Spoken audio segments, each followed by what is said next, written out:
सावन की आखिरी बारिश थी। पूरा गांव बारिश की मोटी बूंदों में भीग रहा था। कच्चे घरों की छतों से पानी धार बनकर गिर रहा था। खेतों में खड़ी मकई की फसल हवा के साथ झूम रही थी। लेकिन उस रात गांव में किसी के घर चूल्हा नहीं जला था, क्योंकि पिछले 3 दिनों से लगातार बारिश हो रही थी। खेतों में पानी भर चुका था, अनाज की बोरियां भीगने लगी थीं, और सबसे बड़ी चिंता थी मकई की फसल। अगर अगले 2 दिनों में बारिश नहीं रुकी तो गांव की आधी फसल सड़ सकती थी। गांव के आखिरी छोर पर मिट्टी के छोटे से घर में एक बूढ़ी औरत अपनी पोती के साथ बैठी थी। उसका नाम था जमुना और पोती थी गौरी। गौरी ने खाली कटोरी को उलट-पुलट कर देखा, फिर धीरे से बोली, दादी, आज भी कुछ नहीं है? जमुना ने मुस्कुराने की कोशिश की। है ना बिटिया? क्या? जमुना ने कोने में रखी एक छोटी सी मिट्टी की मटकी की तरफ देखा। मकई के कुछ दाने। गौरी की आंखें चमक उठीं। तो आज भुट्टा बना ले? जमुना कुछ पल चुप रही, फिर बोली, भुट्टा नहीं बिटिया। उसने मटकी उठाई। मटकी के अंदर मुट्ठी भर से भी कम मकई के दाने थे। इनसे आज कुछ और बनाना पड़ेगा। क्या? जमुना ने दानों को हथेली पर रखते हुए कहा, ऐसा खाना जो पेट से ज्यादा दिल भर दे। गौरी कुछ समझी नहीं। उसी समय बाहर से किसी बच्चे की रोने की आवाज आई। दोनों ने दरवाजे की तरफ देखा। बारिश में एक छोटा लड़का खड़ा था। उसका नाम था मोहन। गौरी दौड़कर बाहर गई।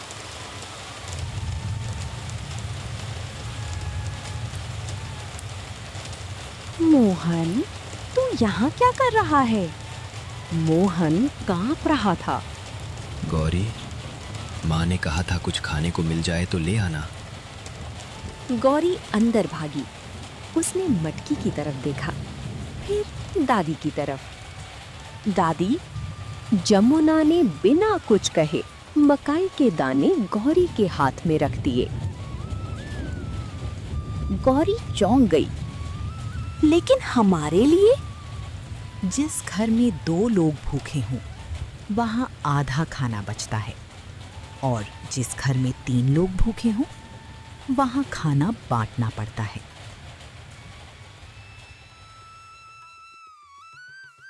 गौरी ने दानों को देखा, फिर मोहन को, और मुट्ठी खोल दी। उसने सारे दाने मोहन की हथेली में डाल दिए। मोहन उन्हें लेकर भाग गया, लेकिन गौरी की आंखों में सवाल था। दादी, अब हम क्या खाएंगे? जमुना ने चूल्हे की तरफ देखा।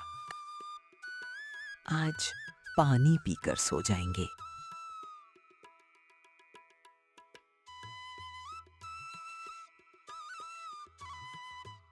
अगली सुबह बारिश कुछ कम हुई, लेकिन खेतों का हाल खराब था। गांव के चौपाल पर सभी किसान इकट्ठा थे। किसान रामदीन ने खेत की तरफ देखकर कहा, अगर आज धूप नहीं निकली तो मकई की जड़ें सड़ जाएंगी। मेरे घर में तो बस 4 दिन का अनाज बचा है। मेरे घर में 2 दिन का। गांव का सबसे बड़ा किसान था भैरव सिंह। उसके पास बहुत बड़ा मकई का खेत था। उसने अपनी मूंछों पर हाथ फेरते हुए कहा, जिसके पास अनाज नहीं है वो मेरे पास आए। सबने उसकी तरफ उम्मीद से देखा। भैरव ने आगे कहा, लेकिन मुफ्त में नहीं मिलेगा। मकई चाहिए तो खेत गिरवी रखो। चौपाल पर सन्नाटा छा गया। भैरव, ऐसी मुसीबत में भी? भैरव हंसा। मुसीबत में ही तो असली कीमत पता चलती है। उसी समय जमुना वहां पहुंची। उसने सबकी बात सुनी, फिर बोली, अनाज की कीमत बढ़ा सकते हो भैरव, लेकिन भूख की कीमत मत लगाना। अम्मा, बड़े बड़े उपदेश देने से खेत नहीं बचते। कभी कभी एक मुट्ठी दाना पूरा गांव बचा देता है। तो बचा लो अपना गांव। लोग चुप रहे। जमुना वापस घर लौट आई।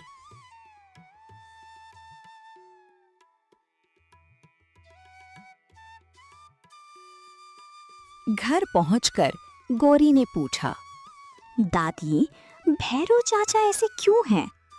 जमुना ने कोई जवाब नहीं दिया। वो घर के पीछे बने छोटे से कमरे में गई। वहां एक पुरानी लकड़ी की संदूकची थी। उसने संदूक खोला। अंदर कपड़े में लिपटी एक छोटी सी पुरानी पोटली थी। इसमें क्या है?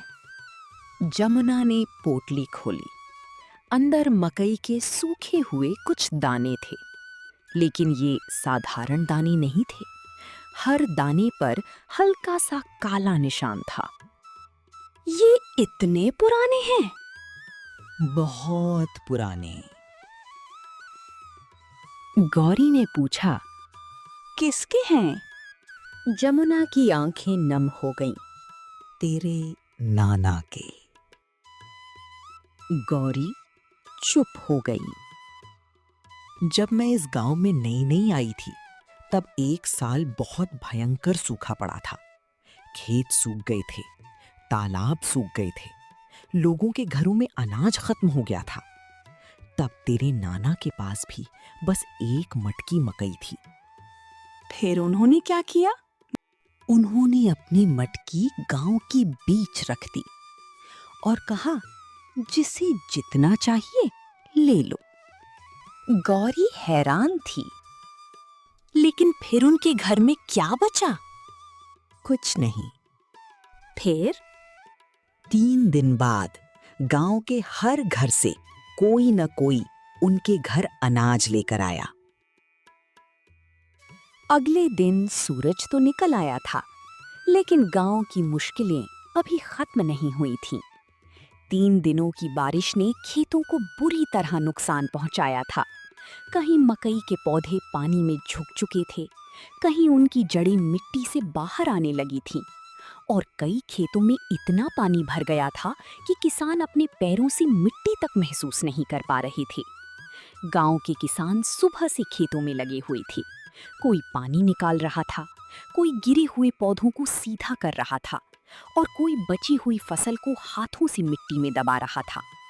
हर किसान के चेहरे पर एक ही डर था, अगर इस बार मकई नहीं बची तो अगली फसल तक घर कैसे चलेगा? गांव में अनाज का सबसे बड़ा भंडार सिर्फ एक आदमी के पास था, भैरव सिंह।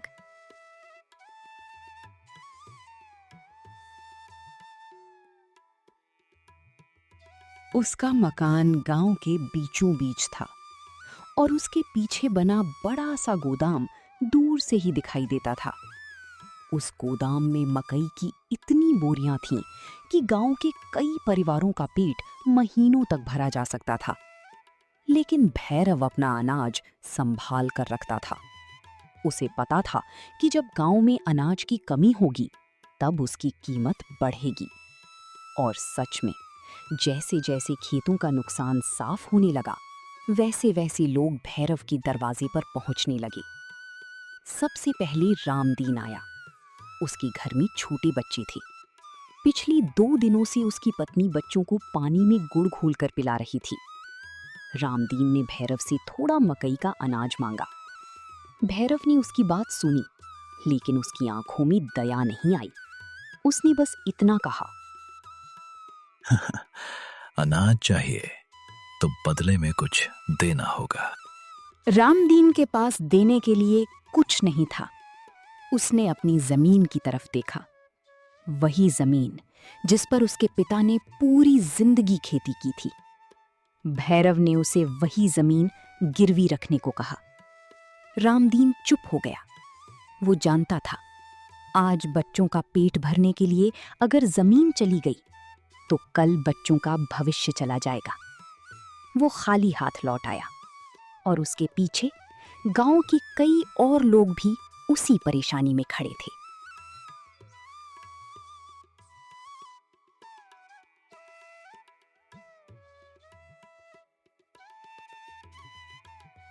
जमुना ये सब देख रही थी। उसने अपने जीवन में भूख कई बार देखी थी, लेकिन उसने एक बात हमेशा याद रखी थी। भूख इंसान को कमजोर बनाती है, लेकिन मिलजुल कर बांटा गया खाना इंसान को फिर खड़ा कर देता है। उसने उसी शाम गांव की कुछ औरतों को अपने घर बुलाया। घर में खाने के नाम पर कुछ नहीं था, फिर भी जमुना ने सबको बुलाया था। औरतें सोच रही थीं कि शायद उसके पास कोई उपाय होगा। जमुना ने उनके सामने अपनी पुरानी मटकी रखी। मटकी खाली थी। गौरी उसे देखकर चुप रही। जमुना ने कहा, हमारे पास अभी अनाज नहीं है, लेकिन हमारे पास हाथ तो हैं। हाथों से क्या होगा? खेत बचेंगे। उसने गांव की पुरानी पानी की नाली की बात बताई। वो नाली वर्षों से मिट्टी और झाड़ियों से बंद पड़ी थी। अगर उसे खोल दिया जाए तो खेतों में जमा पानी बाहर निकाला जा सकता था और शायद बची हुई मकई की फसल बच जाए। पहले कुछ लोगों को ये काम बहुत मुश्किल लगा, लेकिन फिर एक औरत उठी। उसने अपना फावड़ा उठाया, फिर दूसरी ने टोकरी उठाई, फिर तीसरी, और धीरे धीरे गांव के लोग नाली की तरफ बढ़ने लगे।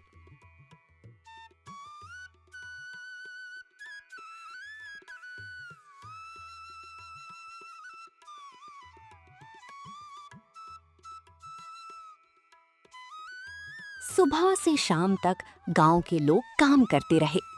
किसी ने ये नहीं पूछा कि किसके पास कितनी जमीन है। किसी ने ये नहीं पूछा कि कौन अमीर है और कौन गरीब। सबके हाथ मिट्टी से भर गए। गौरी भी अपनी छोटी टोकरी से मिट्टी उठाती रही। कभी उसकी टोकरी खाली होती, कभी मिट्टी से भर जाती, लेकिन वो रुकती नहीं थी। जमुना दूर खड़ी सबको देखती रही। उसके चेहरे पर थकान थी, लेकिन आंखों में उम्मीद। आखिर शाम के समय नाली में एक छोटी सी दरार खुली। पहले पानी की पतली धार निकली, फिर वो धार तेज होती गई और कुछ ही देर में खेतों का जमा पानी नाली से बाहर बहने लगा। गांव वालों ने खुशी से आवाज लगाई। कई लोगों की आंखों में आंसू आ गए, क्योंकि उन्हें पहली बार लगा शायद उनकी फसल पूरी तरह बर्बाद नहीं होगी।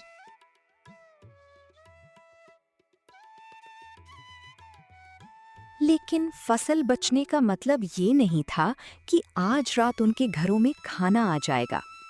अभी भी कई घर खाली थे, अभी भी बच्चों को भूख लगी थी, और अभी भी गांव को कुछ दिनों के लिए अनाज की जरूरत थी। उस रात जमुना ने गौरी से कहा,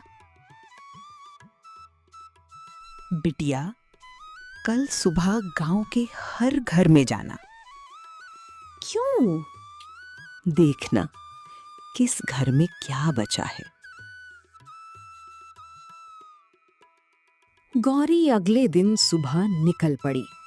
किसी घर में मुट्ठी भर चावल थे, किसी के पास थोड़ा गेहूं, किसी के पास दाल के कुछ दाने, किसी के पास कुछ भी नहीं। गौरी शाम तक लौट आई।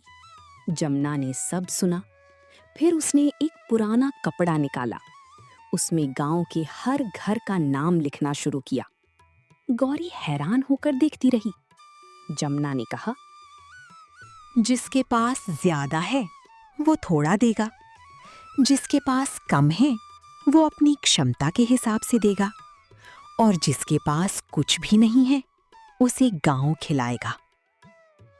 गौरी के चेहरे पर मुस्कान आ गई। लेकिन उसी समय गांव के दूसरे छोर पर भैरव अपने गोदाम के अंदर बैठा था। उसके सामने मकई की बोरियां लगी थीं। बाहर गांव वाले एक दूसरे की मदद कर रहे थे, लेकिन भैरव को ये देखकर खुशी नहीं हो रही थी। उसे डर लग रहा था। अगर गांव वालों ने मिलकर अपना अनाज बांट लिया, अगर उनकी फसल बच गई, तो उसके गोदाम की जरूरत नहीं पड़ेगी। उसने अपनी सबसे बड़ी अनाज की बोरी पर हाथ रखा और पहली बार उसे लगा कि उसका सबसे बड़ा डर अनाज की कमी नहीं है, उसका डर है कि लोग उसके बिना भी जीना सीख जाएं। भैरव ने गोदाम का दरवाजा बंद कर दिया, लेकिन उसे ये नहीं पता था कि उसी समय गांव में एक ऐसी शुरुआत हो चुकी थी जो उसके पूरे जीवन की सबसे बड़ी सीख बनने वाली थी। और इस शुरुआत की वजह थी मकई के बस कुछ दाने। अगली सुबह जमुना के घर के बाहर कुछ अलग ही नजारा था। कल तक जिन घरों के दरवाजे बंद थे, आज उन्हीं घरों से लोग छोटी छोटी पोटलियां लेकर निकल रहे थे। किसी के हाथ में एक कटोरी चावल था, किसी के पास मुट्ठी भर दाल, किसी ने गेहूं के कुछ दाने बचाए थे, किसी के पास सिर्फ 2 मुट्ठी मकई थी। और कुछ ऐसे घर भी थे जिनके पास देने के लिए कुछ भी नहीं था, लेकिन वे खाली हाथ नहीं आए। कोई पानी भर कर लाया, कोई लकड़ियां ले आया, कोई चूल्हे के पास बैठकर खाना बनाने लगा। जमुना सबको देख रही थी। उसे महसूस हो रहा था कि गांव धीरे धीरे उसी बात को समझ रहा है जो उसके पति हरिराम ने वर्षों पहले समझी थी। अनाज अकेले किसी एक घर को बचा सकता है, लेकिन बांटा हुआ अनाज पूरे गांव को बचा सकता है। गौरी ने एक बड़ी टोकरी बीच में रखी।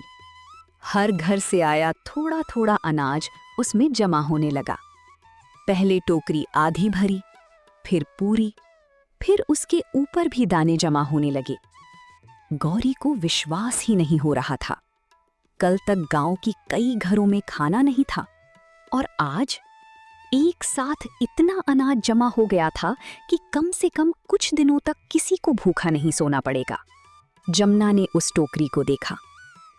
आंखों के सामने अचानक वही पुरानी मटकी आ गई जो कई साल पहले उसके घर में हुआ करती थी। उसे याद आया, हरिराम अक्सर उस मटकी को देखकर कहते थे, दाना छोटा है, लेकिन इसे सही जगह रख दो तो भविष्य बन जाता है। तब जमुना इस बात को सिर्फ खेती की बात समझती थी। आज उसे उसका असली अर्थ समझ आ रहा था।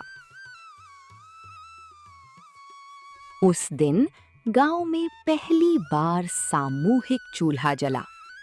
एक बड़े मिट्टी के बर्तन में मकई की खिचड़ी पकने लगी। पानी में उबलते मकई के दानों की खुशबू धीरे धीरे पूरे गांव में फैल गई।